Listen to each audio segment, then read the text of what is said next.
ইজতেমা মাঠের প্রস্তুতি শেষে কাল থেকে লোকজন আসা হয়তো শুরু হয়ে যাবে, কাল সকাল থেকে। এখন যেমন দেখা যাচ্ছে শুনশান নীরবতা, কোথাও কেউ নেই। কালকে এখানে থাকবে আল্লাহু আকবার ধ্বনির সাথে মানুষের কোলাহল।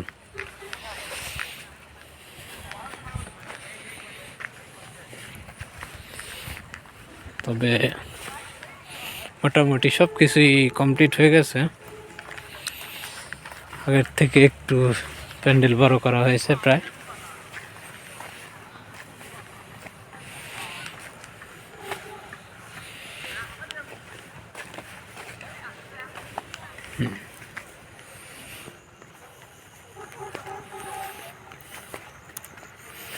এই প্যান্ডেলে কালকে থাকবে লাখ লাখ হয়তো বা লোক, যদিও লাভ হবে না।